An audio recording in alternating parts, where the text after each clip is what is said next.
भेजेंगे सावन फिर बरसाते। सुबह सुबह फिर से बारिश हो रही है। बारिश तो आज चुन फिर से स्कूल नहीं जा पाया क्योंकि सुबह सुबह ही बारिश हो रही थी।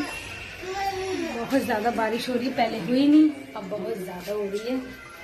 और हम बना रहे हैं खाना, इनको खाना टमाटर। पेपे पेपे पेपे 80 रुपये का टमाटर तो खा क्यों रहे इसी पेपे ये पेपे पेपे करती रहती हैं, इनके पापा फेवरेट हैं।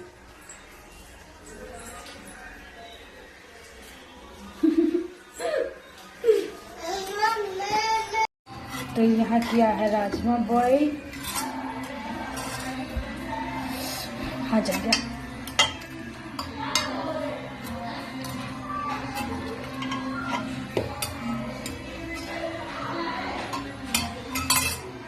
गल गया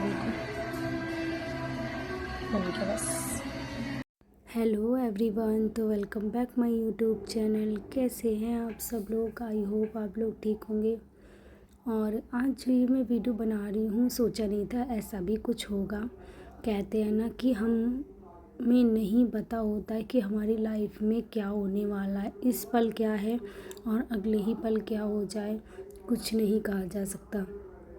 तो आज ये सुबह का टाइम था, तो यहाँ पे मैं बना रही थी राजमा चावल। मैंने रात में राजमा भिगो दिया था, वही मैं बना रही थी। और ये हॉस्पिटल जाएगा ऐसा तो मैंने कभी सपने में भी नहीं सोचा था, क्योंकि इस टाइम मुझे नहीं पता था कि हॉस्पिटल में जो भी मेरा अपना कोई एडमिट है तो मुझे उसके लिए ये ले जाना पड़ेगा।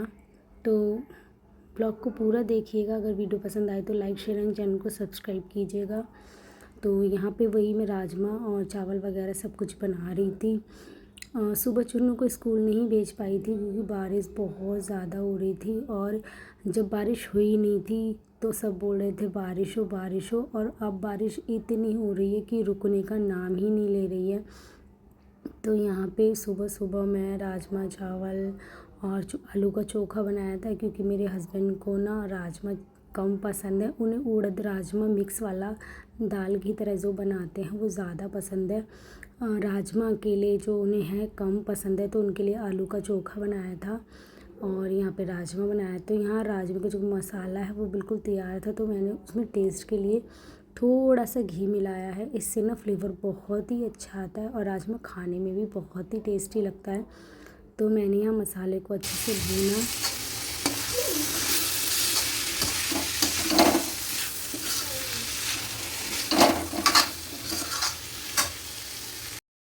तो यहाँ पर जो है मेरा राजमा बनकर तैयार हो चुका है। और मैंने मतलब थोड़ा ग्रेवी, मतलब जो तरी बोलते हैं वो थोड़ा ज़्यादा रखी है, क्योंकि चावलों के साथ तरी टेस्टी लगती है। फिर मेरे हस्बैंड को ऑफिस जाना था सुबह, तो वो यहाँ पे मतलब खाना राजमा चावल और खा के फिर वो निकल गए ऑफिस के लिए, क्योंकि उनको वहाँ पे अटेंडेंस लगानी पड़ती है, तो उन्हें सुबह अपने टाइम से निकलना होता है। तो उन्होंने खाया। फिर उसके बाद जब मुझे फ़ोन आया तो मतलब इतनी टेंशन हो गई थी, बहुत ज़्यादा टेंशन हो गई थी। घर से फ़ोन आ गया था कि जो मेरा भाई है वो हॉस्पिटल में एडमिट हो गया है, उसको पीले की जो शिकायत है वो बताई है डॉक्टर ने। 2-3 दिन हो गए थे, उसका फ़ीवर जो है वो बिल्कुल भी कम नहीं हो रहा था। तो वही सब यहाँ पे मैं मतलब सुन के ही अचानक से बहुत ज़्यादा बुरा लगा कि चाची बता रही थी कि वो मतलब 2-3 दिन से ठीक से उठा भी नहीं है खाट से, बस लेटे ही रहता है। तो फिर बहुत ज़्यादा टेंशन हो गई थी। एक तो छोटा है अभी, तो मतलब बच्चों को अगर कुछ होता है या अपने मेरे खुद के बच्चों को ही कुछ हो जाता है तो मतलब शरीर से ऐसे ना जान निकल जाती है। तो वही यहाँ पे बहुत ज़्यादा बुरा लग रहा था कि ऐसे उसकी हालत है। तो रास्ते में हम लोग जब जा रहे थे तो हमने सोचा था हम उसके लिए कोई फ्रूट्स वगैरह ले लेंगे, पर मतलब थोड़ी दूर पे चलते ही इतनी तेज़ बारिश होने लगी थी कि हमें बाहर कुछ दिख भी नहीं रहा था कि हम उसके लिए कोई भी फ्रूट्स वगैरह ले लें। तो जैसे तैसे हम हॉस्पिटल पहुँचे। और फ्रेंड्स, यहाँ पे एक बात मैं आपके साथ और शेयर करना चाहूँगी कि ये वही हॉस्पिटल था जहाँ सालों पहले मैंने किसी को खोया था। मतलब मैं क्या बताऊँ, मैंने सालों पहले यहाँ पे अपनी बेटी खोई थी, मेरी सबसे पहली बेटी। तो इस हॉस्पिटल में जाने से ना मुझे बहुत ही ज़्यादा डर लगता है, पर मेरा भाई था, मुझे देखना ज़रूरी था, तो मैं यहाँ गई। यही है वो हॉस्पिटल, महेंद्र गायत्री हॉस्पिटल, जहाँ मैं रहती हूँ बरेली में। तो ये वहीं पे ही है।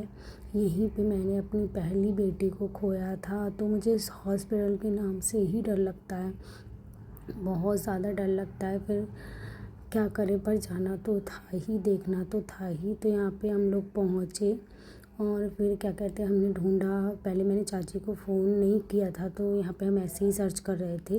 फिर जब चाची को फ़ोन किया तब उन्होंने बताया कि नीचे आना है।